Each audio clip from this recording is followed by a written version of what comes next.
नमस्कार, मैं हूं पुष्पेंद्र चौधरी और आप देख रहे हैं India voice. Haryana Punjab bulletin में आपका स्वागत है। रुक करते हैं खबरों की ओर। महेंद्रगढ़ में मुख्यमंत्री नायब सिंह सैनी ने पूर्व मंत्री और वरिष्ठ नेता रामविलास शर्मा से मुलाकात की और चुनावी रणनीति पर चर्चा की। तो आशीर्वाद लेने के लिए आए दादा के पास। ये रूठे हुए कहाँ हैं? आशीर्वाद लेने आए और दादा ने अभी कहा है आप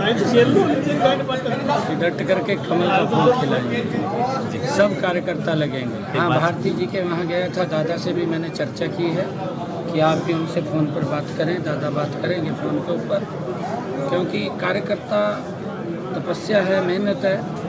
कई बार परिस्थितियाँ बन जाती हैं, परिस्थितियाँ बनी हैं, उसके आगे भी हमने कहा है तो वो भी उसके ऊपर विचार कर रहे हैं। दादा से भी मैंने चर्चा की है कि आप भारती जी से बात करें। कहा है दादा यहाँ देख रहे हैं सभी को, और दादा के नेतृत्व में महेंद्रगढ़ की सभी सीटें कमल के फूल पे आएंगी। बड़े मैंडेट के साथ सरकार बन जाए, कोई भी खराब नहीं हुआ। भारतीय जनता पार्टी मजबूती से तीसरी बार सरकार बना रही है।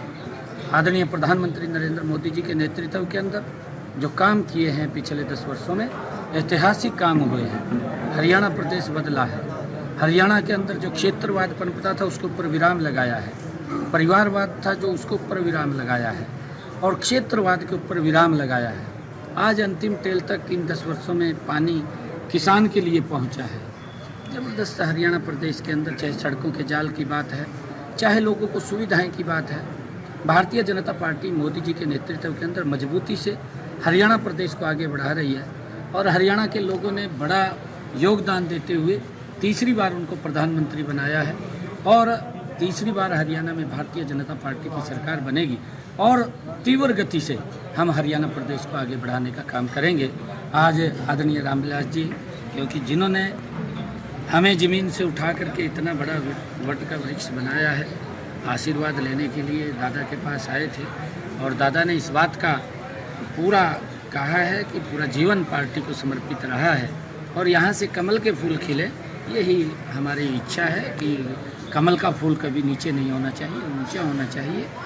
दादा मजबूती से लगेंगे। सभी कार्यकर्ताओं को आह्वान किया है कि सभी अपने अपने क्षेत्र के अंदर मजबूती से लगें। हरियाणा के लोकप्रिय मुख्यमंत्री मेरे अजीज श्री नायब सैनी सतनाड़ी घर पर आए। कार्यकर्ताओं ने उनका बहुत जोरदार स्वागत किया है, और पूरे कार्यकर्ता भारतीय जनता पार्टी की जीत के लिए यहाँ पूरे प्रदेश कार्य समिति के सदस्य, जिला के सारे बीजेपी के पदाधिकारी, सतनाड़ी की सारी शेखावत सरदारी, हमारे राजेंद्र लांबा, देवेंद्र यादव, सुधीर दीवान, जिला के उपाध्यक्ष अमित भारद्वाज, जिला के महामंत्री अमित मिश्रा, पांचों मंडल अध्यक्ष, जड़वा से, पथरवा से, श्यामपुरा से, सतगावा से, डालनवा से, बारडा से, पूरी विधानसभा के लोग यहाँ पर आज कार्यकर्ता उपस्थित हैं। और सतनाड़ी ठाकुर भागीर सिंह शेखावत, पूर्व जिला के चेयरमैन, और सब कार्यकर्ताओं की तरफ से मैंने अपने प्रिय मुख्यमंत्री अजीज नायब सैनी का हार्दिक स्वागत किया है। उनके साथ कार्यकर्ताओं ने चाय पर चर्चा किया है, और भारतीय जनता पार्टी के कार्यकर्ता कमल के फूल के लेकर के घर घर जाएंगे। भागलपुर में पंजाब बीजेपी के नेता और केंद्रीय मंत्री रवनीत सिंह बिट्टू ने राहुल गांधी पर हमला बोला है। उन्होंने कहा कि मेरी राय में राहुल गांधी वास्तव में भारतीय नहीं है, उनमें अपने देश के प्रति पर्याप्त प्रेम नहीं है। जब वे विदेश जाते हैं तो भारत के बारे में तरह तरह की नकारात्मक बातें करते हैं। इसके अलावा अलगाववादी और बम हथियार और विस्फोटक बनाने वाले लोग राहुल गांधी के बयानों का समर्थन करते हैं। मेरा मानना है कि अगर किसी को देश का दुश्मन घोषित किया जाना चाहिए तो वह राहुल गांधी है। उधर बीजेपी के राज्यसभा सांसद रवनीत सिंह बिट्टू के बयान पर कांग्रेस विधायक अजीत शर्मा ने कहा कि मैं कांग्रेस पार्टी के राष्ट्रीय अध्यक्ष से आग्रह करूंगा कि उनके खिलाफ मानहानि का मुकदमा दायर किया जाए, उन्हें कारावास सहित कठोरतम सजा दिलाई जाए। गांधी मेरी ख्याल से एक तो पहले वो हिंदुस्तानी नहीं है, उनको ज्यादा टाइम उन्होंने क्योंकि दुनिया के बाहर बताया है, उनके दोस्त वहां पे हैं, उनकी फैमिली वहां पे है, इस करके मेरी ख्याल से कहीं ना कहीं उनको अपने देश के साथ ज्यादा प्यार नहीं है, क्योंकि बाहर जाके हर चीज उल्टा पुल्टा बोलना, और खास तौर पे अब तो पहले बातें होती थी 2G स्कैंडल आ गया कांग्रेस की तरफ, कोल स्कैंडल आ गया, कॉमनवेल्थ में ब्रिज गिर गए और हो गया।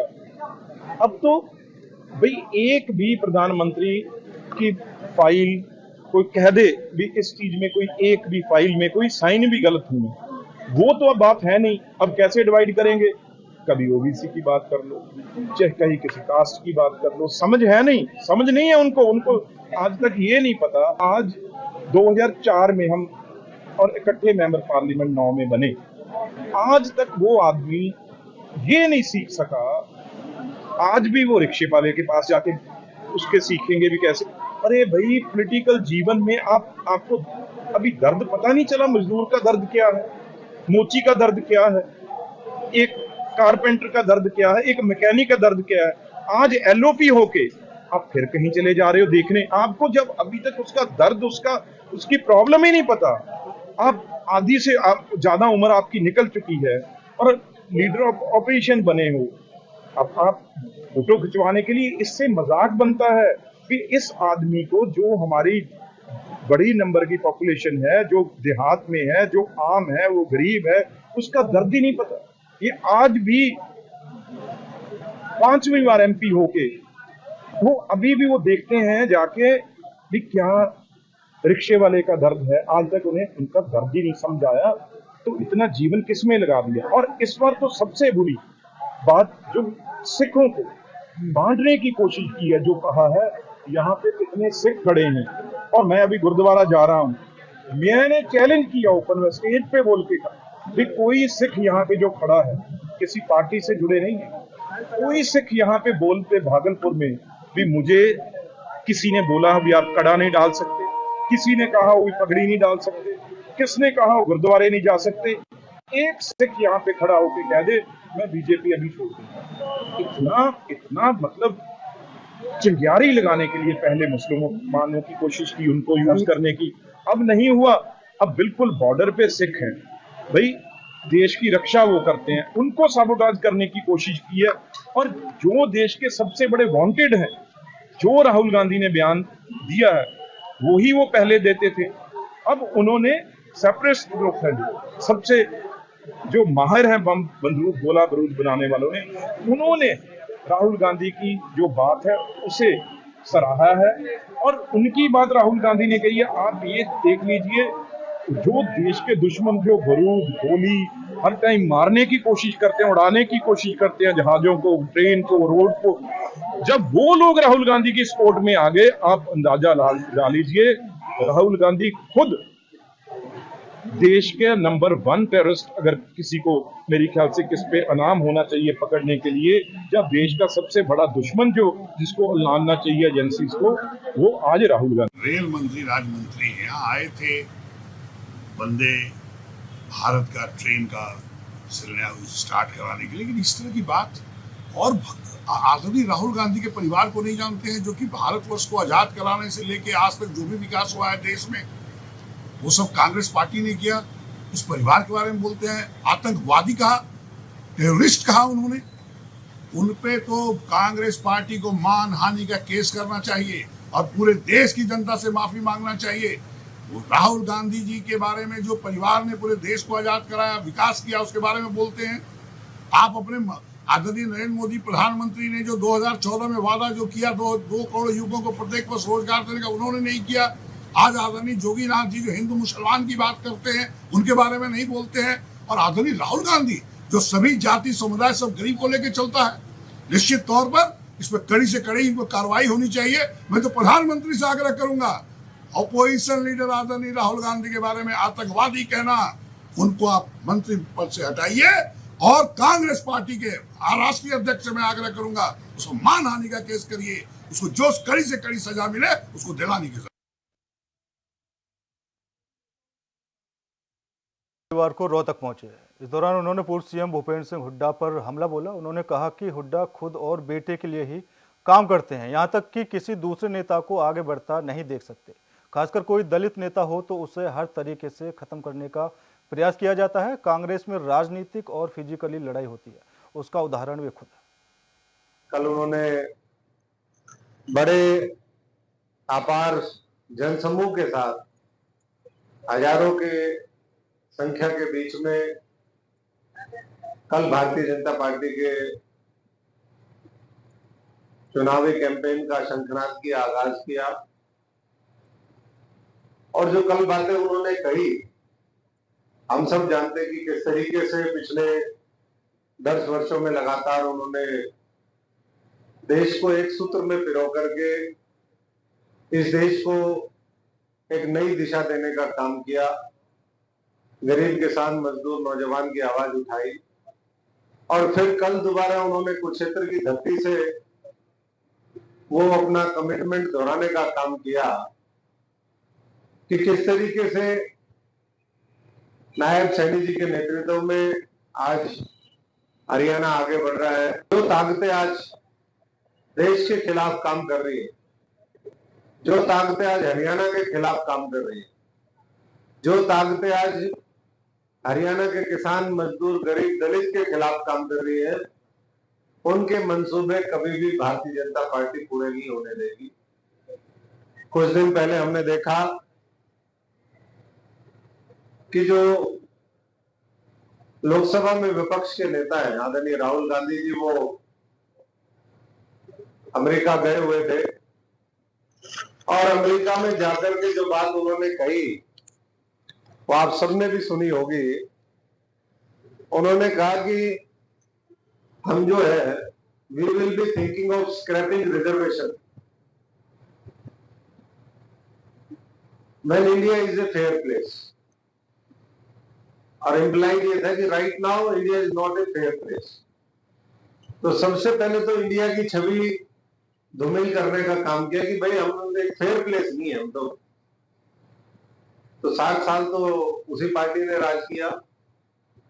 और ये बात कहना, वैसे तो विदेश की धरती पर जाकर के पता नहीं, देश की धरती पर भी कांग्रेसियों को होता है, लेकिन विदेश की धरती पर जाकर के कुछ ज्यादा ही मामला हो जाता है कि कैसे देश की छवि धूमिल करें, कैसे हम देश को कमजोर करने की कोशिश करें, इस तरीके के दिखते हैं वक्तव्य।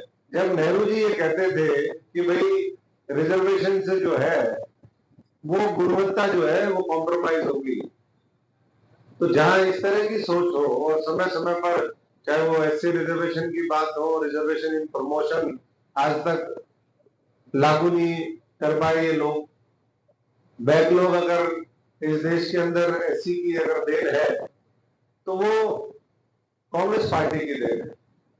और इसी तरीके से ऐसी जो सोच है, जो संविधान विरोधी सोच है, आरक्षण विरोधी सोच है, उसका डट करके मुकाबला करेंगे। और भारतीय जनता पार्टी का नेतृत्व, ये चाहे नरेंद्र मोदी जी हो, नायब सैनी जी हो, हम सब लोग जो कार्यकर्ता हैं वो ये मानते हैं कि जब तक भारतीय जनता पार्टी है तब तक रिजर्वेशन और बेहतर कैसे लागू है इस पर तो विचार हो सकता है, लेकिन रिजर्वेशन को खत्म करने का ना तो कोई ये शाही परिवार का, मैं समझता हूं कि ना तो उन्होंने दिया है ना कांग्रेस पार्टी ने दिया। सारे उदाहरण हम गिनवा करके पूरा बता सकते हैं कि कितने कितने कांड कब कब हुए इस हरियाणा के अंदर है। ये एनसीआरबी का डाटा है, उसके अंदर जो पहले सरकार रही 10 साल 4 से 14 तक हर 18वें घंटे के अंदर दलितों के ऊपर अत्याचार होता था। मिर्चपुर का है उदाहरण, उसमें गोहाना में जिस तरीके से हुआ, लोगों को पलायन करना पड़ा। कुरुक्षेत्र के अंदर स्वीटी लड़की थी 2011 में 4 मई। आज बंगाल की जो घटना है उसके ऊपर हम देख रहे हैं किस तरीके से पूरा देश वो दुखी भी है। और इस तरह की घटना उस समय वो कुरुक्षेत्र के अंदर हुई, मेडिकल की छात्रा थी। रोहतक में मदीना 2013 का वो भी घटना आपको याद होगी। ना तो संत महात्माओं महापुरुषों की जयंती मनाने देते, ब्याह शादी जो है उसमें अगर कोई घोड़ी पे चढ़ जाए तो उसके ऊपर अटैक हो जाते थे। इसी तरीके से कई लड़कियों की इज्जत का मामला है। नरवाना में मुझे आज भी याद है, सच्चा खेड़ा गांव था, वहां पर लड़की के साथ बड़ी घटना घटी। हम लोग सब उस समय गए। जेजेपी के राष्ट्रीय अध्यक्ष अजय सिंह चौटाला और इंडियन नेशनल लोकदल दोनों ही चुनाव को लेकर अलग अलग दावे कर रही हैं। दोनों का कहना है कि जिसके पास जनता का बहुमत है वह किंगमेकर बनेगा। प्रदेश की जागरूक जनता ने, यहाँ के मतदाताओं ने तय करना है कि किसे चंडीगढ़ भेजना है और किसे घर भेजना है। हमारा जो काम है वो हम कर रहे हैं।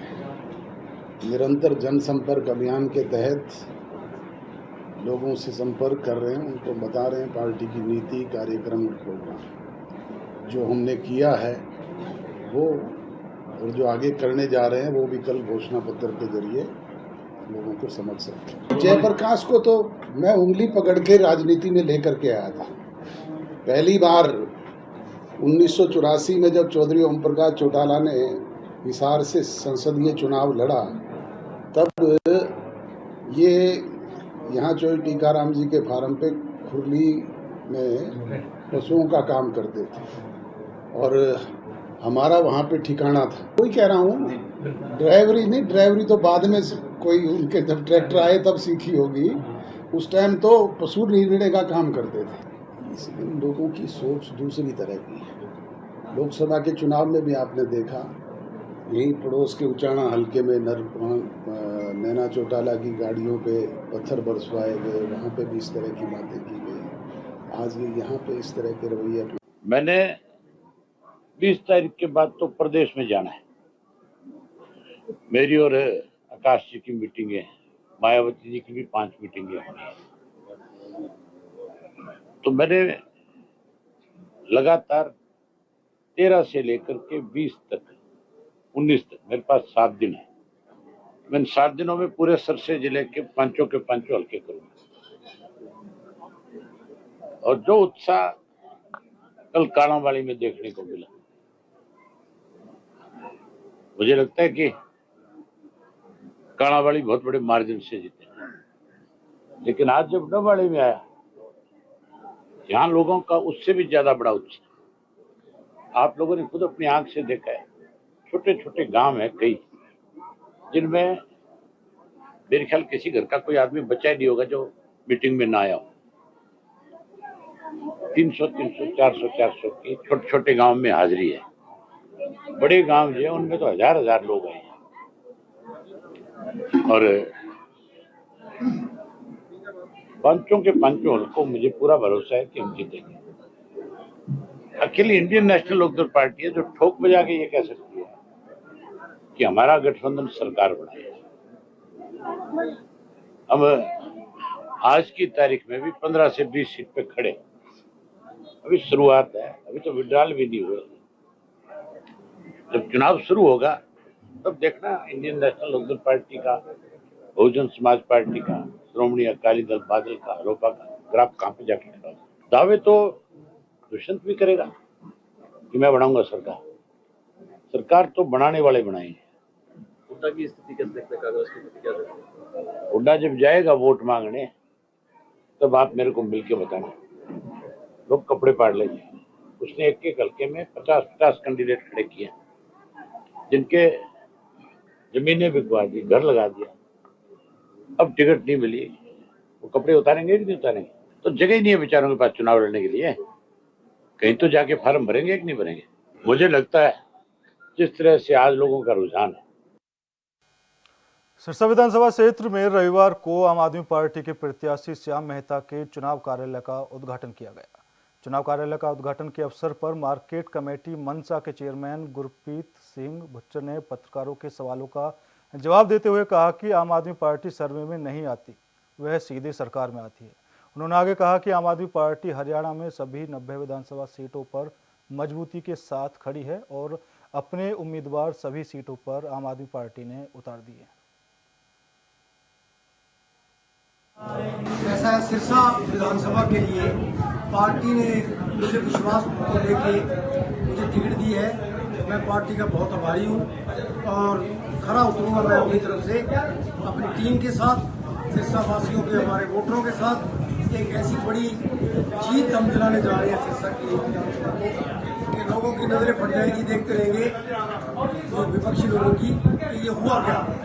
लोगों को अभी तक यकीन नहीं आ रहा था कि आम आदमी पार्टी का कोई यहाँ पे आधार भी है, मगर आज आप देख ही रहे हो यहाँ पर गैदरिंग या जो गारंटी कार्ड के लिए हमने डोर टू डोर किया, जो समर्थन हमें मिला लोगों का, उसी के कड़ी में आज हम चुनाव अभियान को शुरू करने जा रहे हैं और 20-15 दिन जो बचते हैं, इतना ज़बरदस्त समर्थन हमें लोगों का अभी से मिलना शुरू हो गया कि भारी मतों से हम जीतेंगे।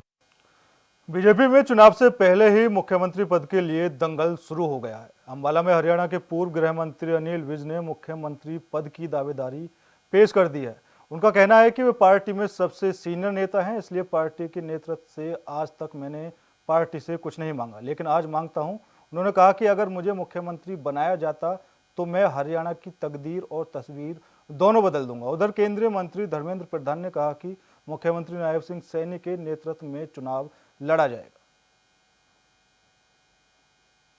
सीनियरिटी के दम पर मैं मुख्यमंत्री पद का दावा करता हूँ।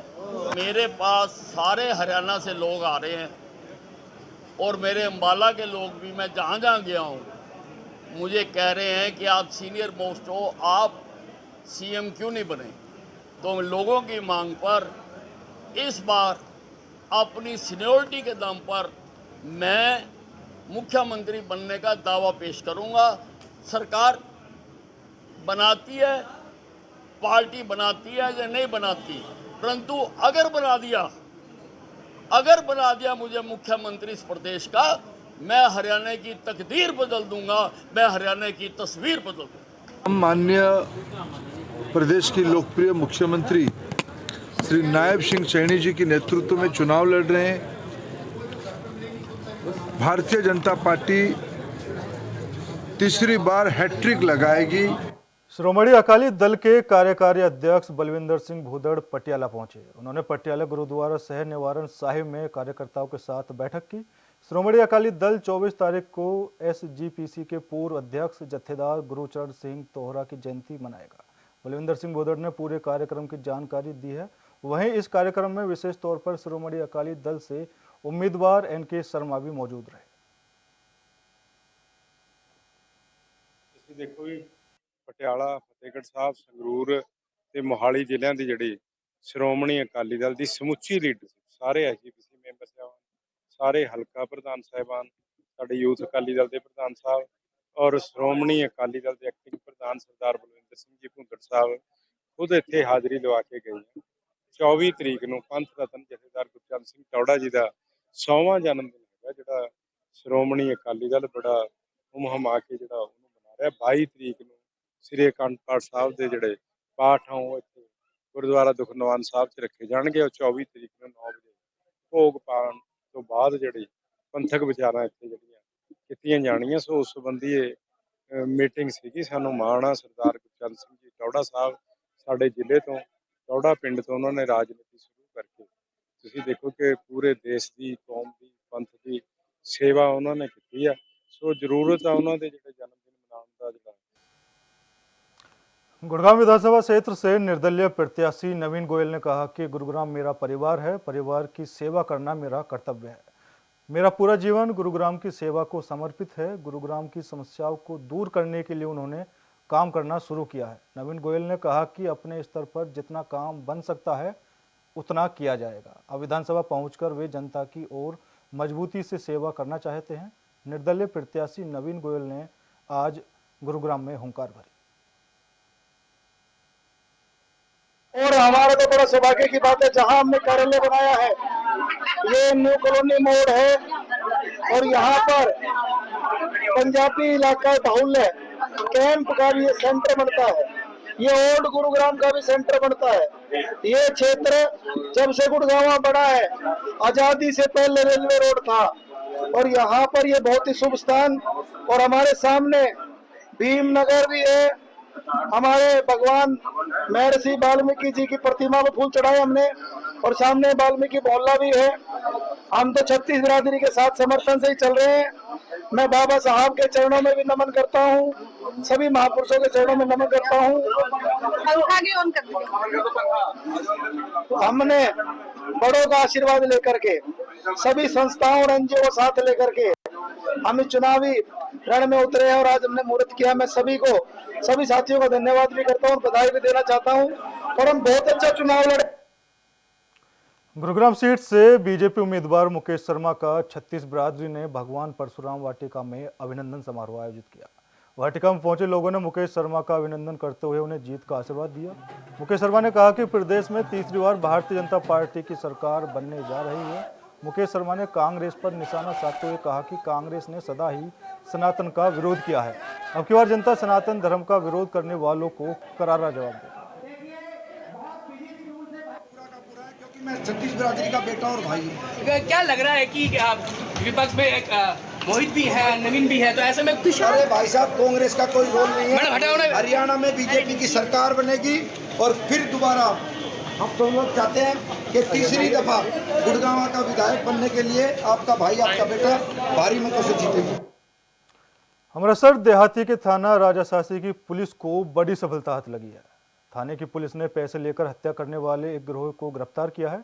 पुलिस अधिकारी ने बताया कि इनके पास से एक देसी पिस्टल, एक एयरसॉफ्ट पिस्टल, एक खिलौना पिस्टल, 4 जिंदा रौंद और एक कार भी बरामद की गई है।